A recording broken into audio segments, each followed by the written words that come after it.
the lakes have not frozen up like at all. Now that's not unprecedented. We've had some years where we just don't have that much ice on the lakes. It's not totally unusual. Lake Erie tends to be quite warm, but it also changes its temperature fairly quickly compared to the big deep lakes like Lake Ontario, Huron, Superior, that kind of thing. Oh, okay. Can you restart me? Okay.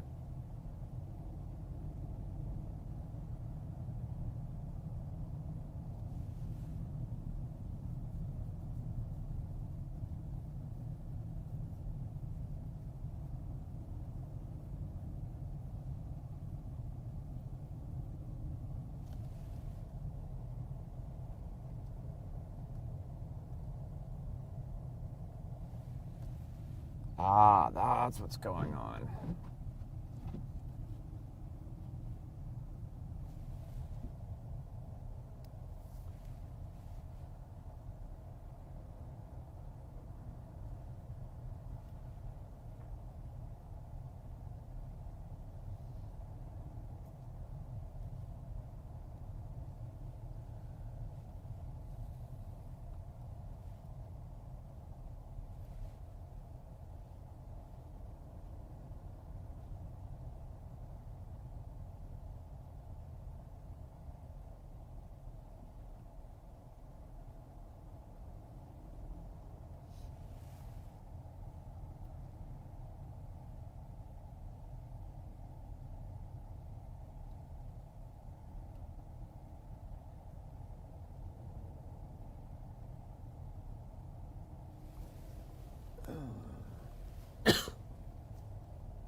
All right, good morning, everybody. I am headed along the QEW. Now, I'm coming up to highway or exit 68, which I'm not sure which exact road that is. I could take a look real quick.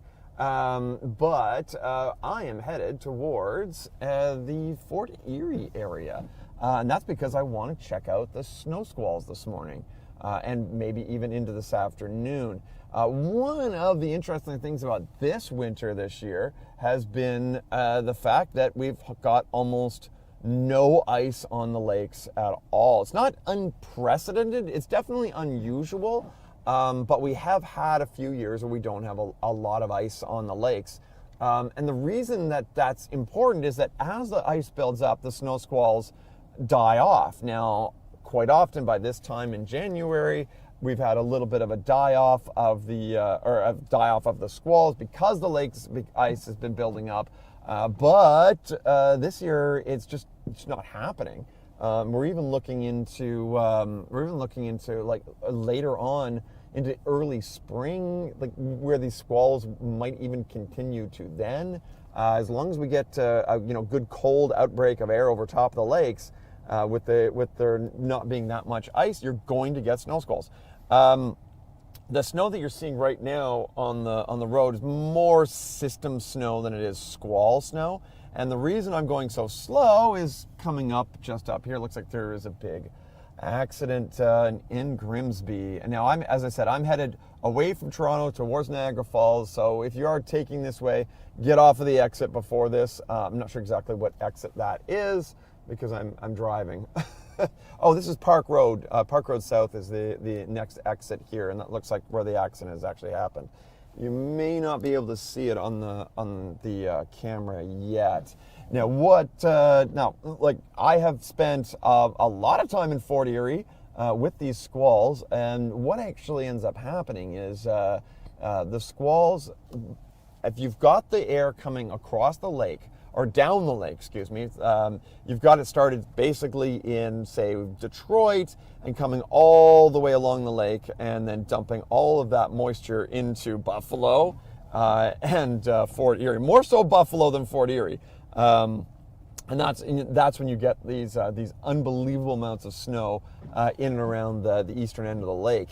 And that is why I've seen a couple of shots in the last little while of the Buffalo Bills game where people are quite literally digging drifts of snow out of their seats to sit down and watch the game. I love that. And I've spent some time in Buffalo with the unbelievable amounts of snow that you get. And I was actually trapped in a hotel for 2 days, I think. Well, we were sort of covering that snow in Buffalo. And the reason Buffalo gets all that snow is because we get those lake effect bands just dumping snow into there. So yeah, there's that accident. Let's see if I can get in the lane beside me. Okay, here we go. So yeah, definitely one of those interesting situations that you get with the lakes being open. This kind of big event where you got all this snow happening is just going to continue to happen well into. My guess is it's going to be well into spring this year now. So this is it's a little bit of an accident right here. We've got the guys out just sort of making sure that everyone goes around. Oh yeah, it looks like a single car accident. Oh yeah, it's a pretty good one actually. Oof. Looks like everybody's okay though, but yeah, definitely made a mess of that truck, unfortunately. That's definitely not the kind of way you want to spend your day. So yeah, you can see as I'm headed down the QEW, as I said, I'm headed, essentially I'm headed eastbound, but I believe this is known as the west. Oh, it's Bartlett Avenue, sorry. Bartlett Avenue is the exit. Just if you can get off the exit before that, you should be able to head around along North or South Service Road, and you can get around that if you're headed eastbound. If you're headed like towards Niagara. So yeah, that's where I'm sort of headed down, but you can definitely see conditions not great. Now the QEW itself is pretty much open at this point. People are moving. I'm doing like 80 kilometers an hour right now.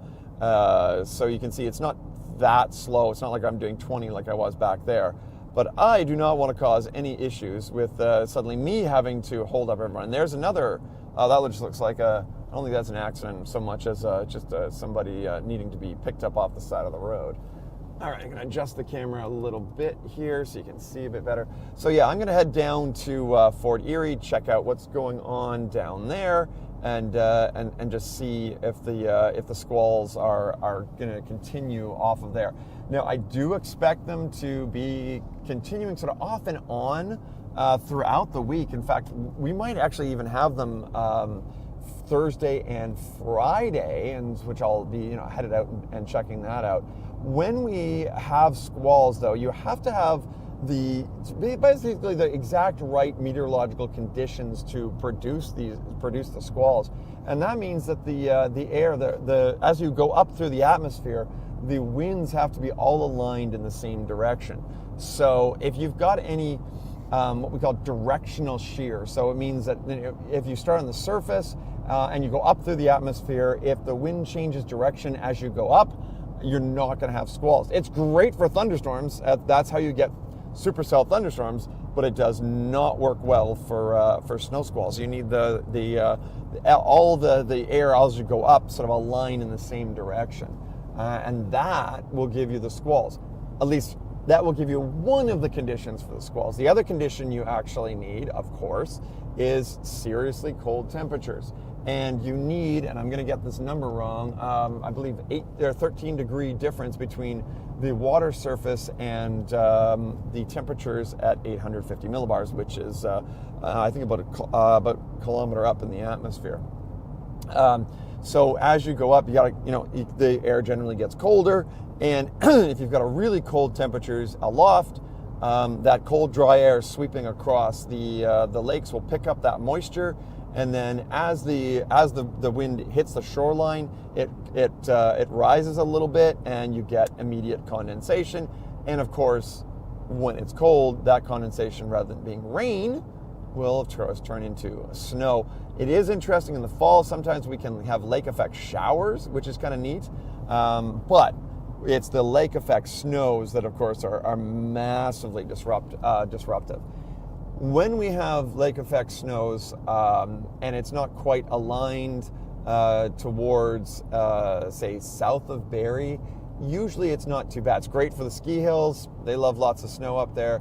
But it's when you have the air aligned to basically put snow squalls just south of Buffalo and just south of Barrie that we can get some really serious situations going on. And that's when you get tremendous amounts of snow hitting the 400. So people driving between Barrie and Toronto can run into those squalls, and those squalls can be spectacularly dangerous.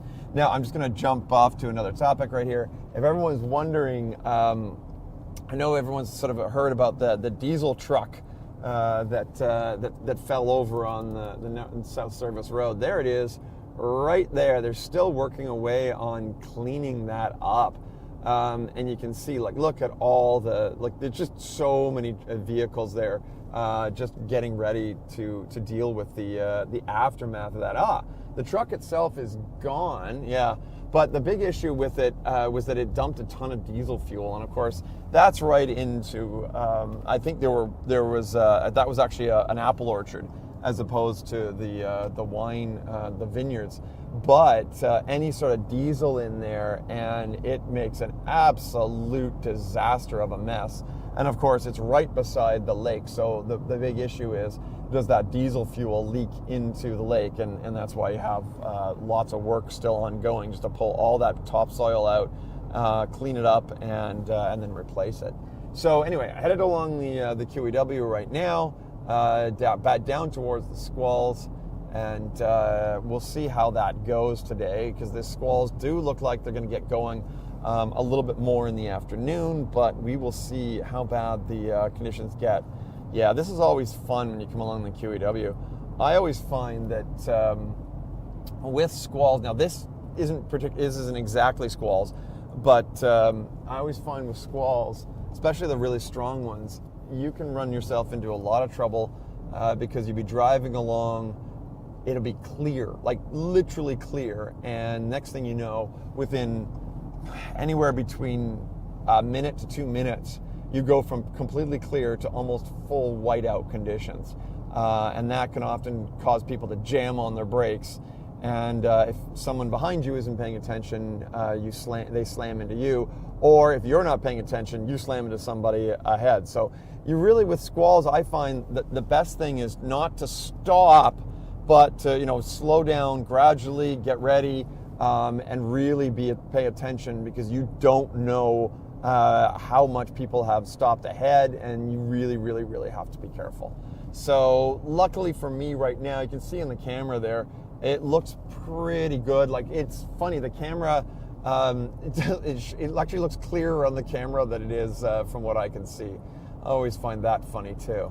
But yeah, it's not too bad. So I'm going to continue along to Fort Erie, and right now things are going to be like this. So I'm gonna turn off the audio just for a bit. If you just want to watch along, just sort of give you an idea of what the situation is as I continue along to Fort Erie. But as I make that turn, and it looks about 20 kilometers, I can actually see on my little traffic app that looks like there's some slowdown along the highway there, which I believe, I can't remember which highway that is.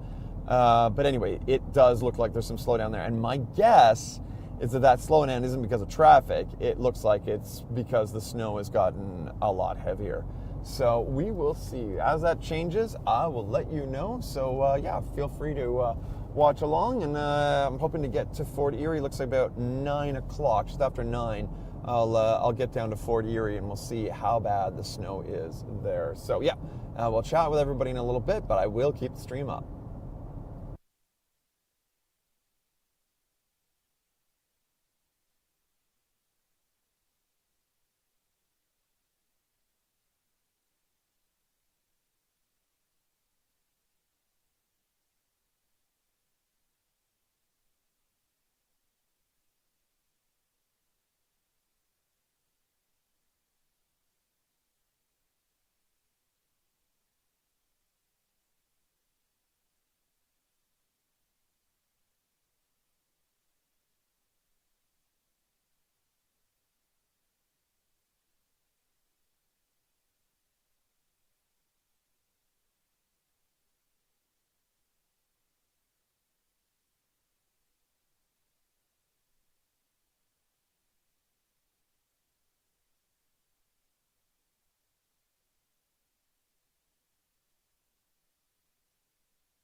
Hey, I thought I'd give everybody a bit of an update. I'm just going up the Skyway here, the Garden City Skyway, and you definitely notice that the roads have gotten a bit more covered.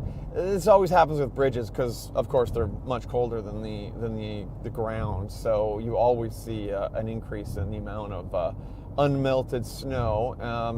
The winds up here quite often on here in the Burlington Skyway are usually really bad, especially when you're talking about snow squalls. They can get really, really bad, and your car just gets bounced all over the place. Not too bad at all right now, but you can definitely get an idea that there's enough snow falling that the plows can't keep everything totally clear, but it isn't, like, the driving itself isn't too bad. I definitely wouldn't want to be driving on this without snow tires. It's a big deal when it comes to this kind of weather. So I'm just taking a quick look around just to make sure if I can see anything. Yeah, I basically can't see anything. Oh, there we go. There is a plow ahead. One of the big dangers with plows, I find, in this kind of traffic is people try to get around the plow, and they'll hop from one lane to another, and you'll end up with sudden moves. Now, one of the things I learned in the winter defensive driving is not to actually slow down as you're crossing the little snow ridges, to actually accelerate just a little bit as you go through them. Because that way your tires just hold a little bit better than sort of panicking and decelerating a bit. Before I learned that, I had at least one time where I lost control of my car. This is when I was in university. I lost control of the car because I crossed one of those, and I just spun out down the 401. Luckily, everything was fine, and I didn't hit anything, but I did end up facing the wrong way in the fast lane shoulder. So I was off the shoulder, everything was fine. But I can tell you, sitting on the 401 while people are passing you at a very rapid rate was not fun. And then, of course, the plows came, and I just about got buried in slush. And luckily, I was able to get out and head home. But that was about as scary as it gets. So I'm going to continue along the QEW all the way down to Fort Erie, and checking out the snow squalls down there. Definitely heavier snow here than it was back in Hamilton. I think we're getting into a little bit of what we call lake enhancement, and that's essentially not fully squalls, but it's generally just as the storm system passes over top of the lakes, it picks up just a little bit of extra moisture and dumps that, or mixes that in with the moisture that's already happening.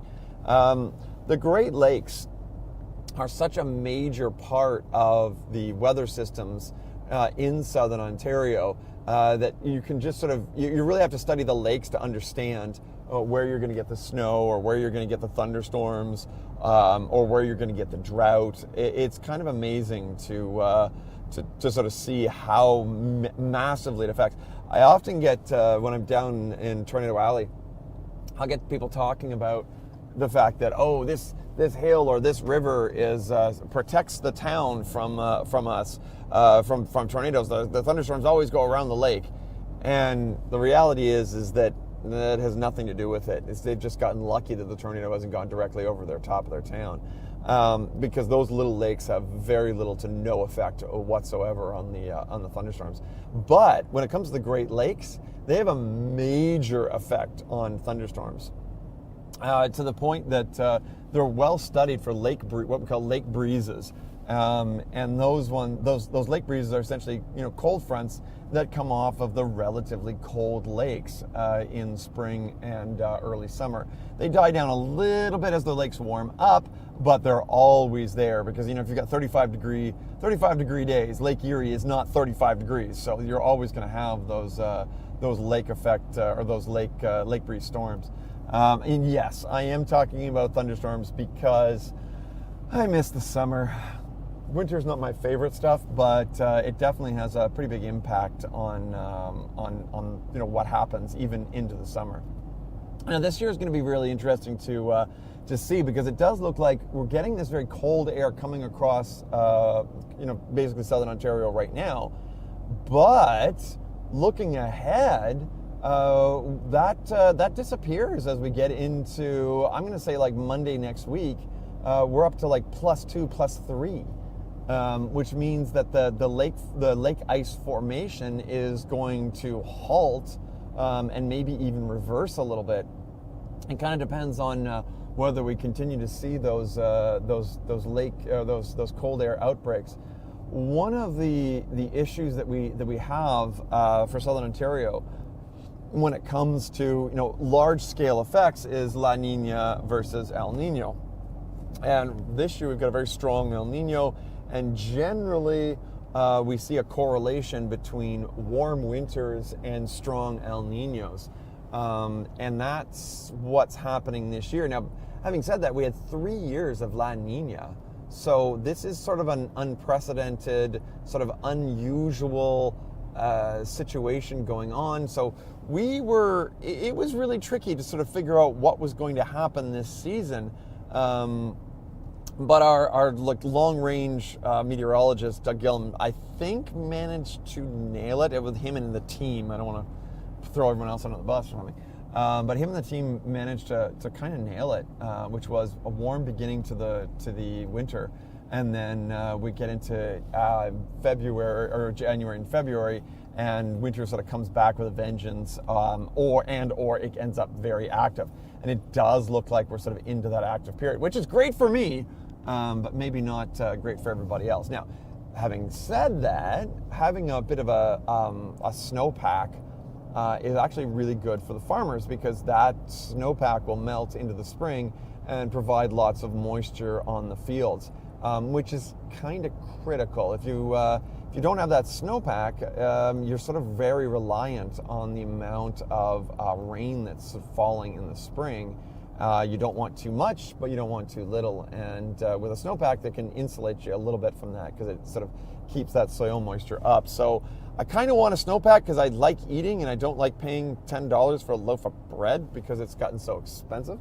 But yeah, so yes, miserable winters can contribute to a good agricultural year. But what we're going to have this year, that's going to be the tricky part. Oh, I'm going to switch lanes here. Yeah, this is always fun. Lots of traffic. Actually, a surprising amount of traffic. The one big thing when it comes to squalls and travel is that you get a lot of, like, if you get the squalls happening into Buffalo or Fort Erie, it doesn't seem like a lot of people live in that area. It's not that big a deal if you compared to snow squall, say, going over top of Toronto, which rarely happens. But what the big issue though is that's one of the bridges across the U.S. There's a tremendous amount of trade that goes over top of that bridge, as well as the Niagara bridges.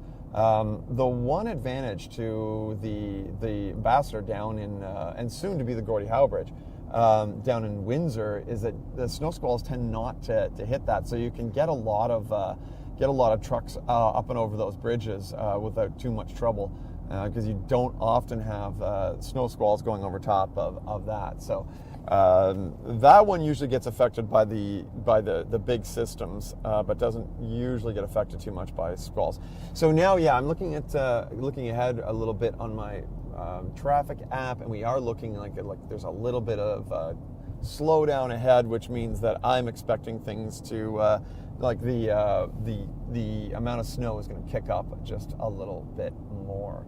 When you get into the squalls, though, you can have full-on whiteout conditions. Look at the traffic going the other way. Ooh, that's not great. That's either an accident where I couldn't see it, or simply just traffic coming out of Buffalo, moving towards essentially Niagara, and eventually Toronto. Now, this, a couple of years ago, this is, like I'm looking at right now, it's 22 minutes to Fort Erie.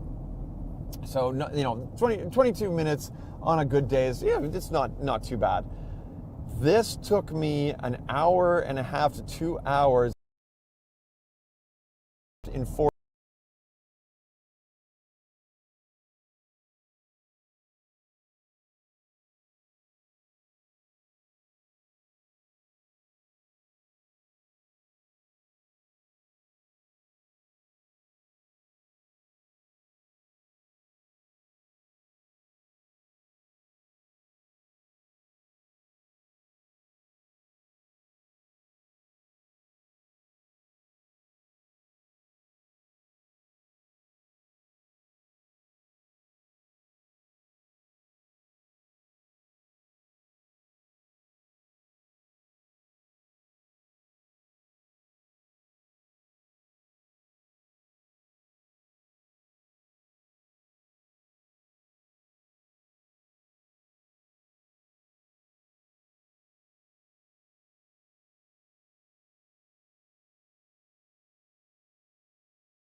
Check 1 2. Check 1 2.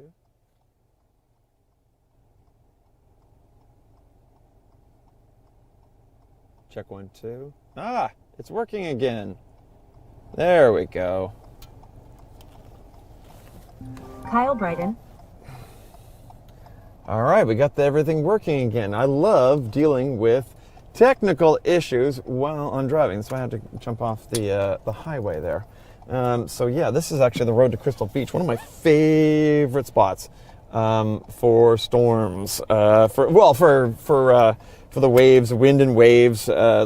Crystal Beach is just amazing, especially when you've got, oh man, those windshield wipers are bad. I'm gonna jump out and check those. Just a second, just gotta wait for cars to go by. All right, here we go. One of the things I would love if windshield wipers could be heated. I mean, heated windshield wipers would be absolutely fantastic. I did check into them, and they're actually really hard to figure out for the cars. But this is one of these things that you really need to make sure that are working really well. And of course, ice builds up on them so fast, and that's always like one of the worst things. The snow out here though is interesting because it's kind of big flakes, but there's like no wind at all. Oh, here comes a garbage truck. I need to be a little bit careful here. Yes, there we go. Wait for those guys to go by. Yeah, now I'm going to finish cleaning up these windshield wipers, and then I'm going to continue on down to Fort Erie. But like everybody who's done driving in snow should recognize having to deal with messed up windshield wipers. Yeah, lots of ice on there. Woo, that's cold. Not a lot of wind at this point, so actually being outside the car isn't so bad. But when you get the really screaming winds, it's just entirely unpleasant. Yeah, see, even that, like you get the windshields wipers themselves, get a little bit stiff in the cold, and they don't like to clear properly. Now I've got a bunch of cars coming the other way. No one behind me, but definitely a bunch of cars coming the other way. So I'll have to wait for a second before I get going again. Yeah, I'm almost down to Fort Erie itself, where I expect the squalls to be to potentially get going again today. But definitely, there's definitely just so much more snow down here, which is exactly what I was expecting. I'm going to do a quick U-turn right here because that is okay, and then continue down the QE. Woo! There we go. Continue down the QEW towards Fort Erie. I've done this drive more than once. All right, here we go. I always have to be careful. Even with front-wheel drive, you have to be super careful because you can lose control fairly easily if you come around these, try to do these turns. Now, one of the big things that I learned in the winter defensive driving is really rapid changes. If you're changing a lane, you feel your wheels catch a little bit, or you feel yourself beginning to spin out. Those rapid, if you jerk the wheel sort of back to try and get yourself back on the road, that is like one of the worst things you can do.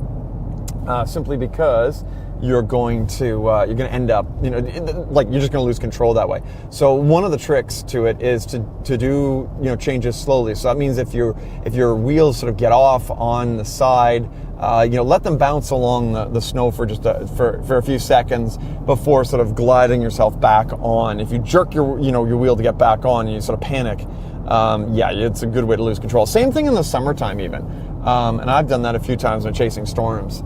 Easily get I'm watching the storms, and you can sort of let your wheels just sort of fall off the edge onto the shoulder, and it can really jolt you. And if you sort of go and yank the wheel, that's a really good way to lose control. So what I often do is if I do end up bouncing sort of down the road, I just let it go down the gravel for a little bit and then pull it back onto the road, and you'll be just fine. Yeah, so you can see right here, I thought maybe the plows had been ahead of me, but I don't think so. I think this one little area right here hasn't seen too much snow. I'm almost down to the Fort Erie area, and it's as I said, the driving here is better than I expected. I sort of thought I'd be slowing down quite a bit. Now, there is lots of snow on the trees and around. You can definitely see that. That's from the squalls that have been happening here over the last few days. So this area is just going to continue to build up as long as the winds sort of allow those squalls to hit here. Now, Buffalo, on the other hand, as expected, Buffalo just getting hammered, walloped by the snow.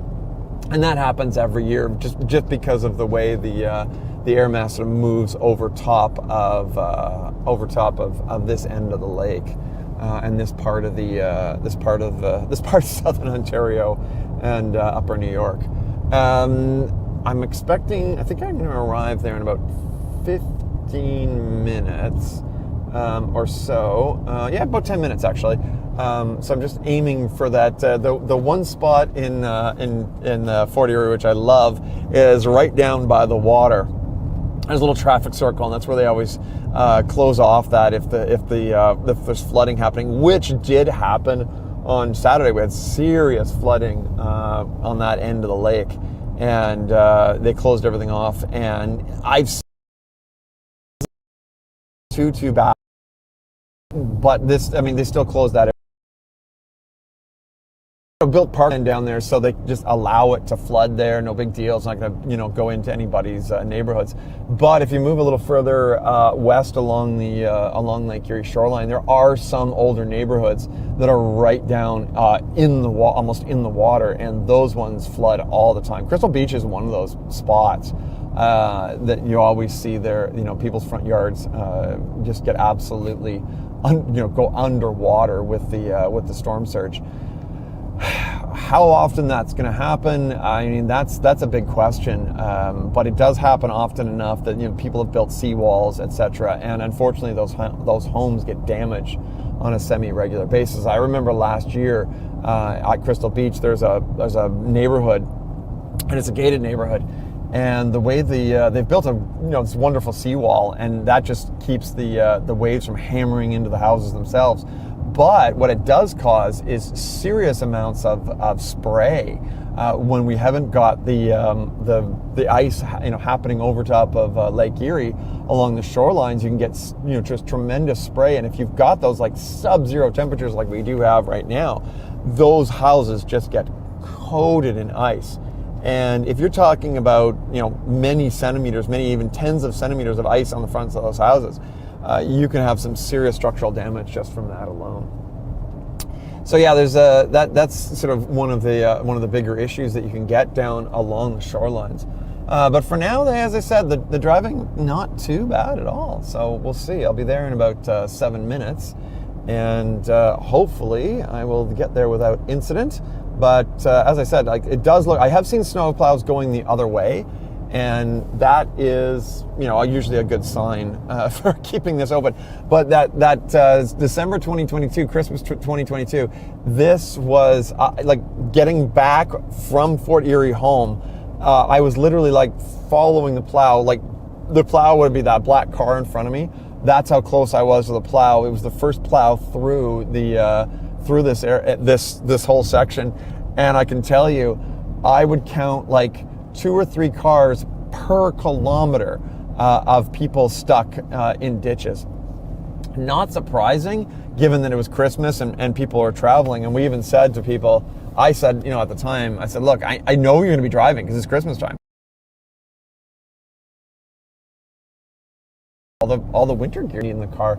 And one of the things, extra coats, great things. A shovel, a garden shovel. A garden shovel works great because you don't need the giant snow shovels. I mean, that would be useful maybe, but they're so big you can't fit them in the car. I'd rather you have one of those small little spade shovels that you can sort of dig out the snow. And of course, on top of that, a little bit of something for traction. So if you've got a cat, grab some of that kitty litter. That always helps. If you don't have a cat, I don't have a cat, I have a dog.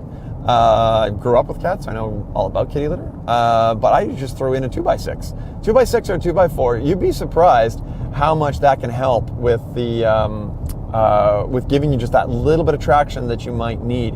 Even with winter tires, if you get into seriously icy conditions, and what will often happen, you'll get a lot of snow packed under the tires, and when you get those tires spinning on top of that snow, you can turn it to ice pretty quickly, and you just end up absolutely stuck, not because there's a tremendous amount of snow, but because you're literally sitting on ice. Throw that 2x6 or 2x4 under the wheel, under whatever drive wheel you have. In this car, it'd be the front tires. Jam it under there, and you are like, it'll allow you to get over that ice and then get going. What else would I put in there? Like one important thing, charged up cell phone. That's always useful. If you don't have a charger in your car, throw in an extra battery. Even something simple like a quick little drive that you think, oh yeah, I'm gonna just drive over to the grocery store.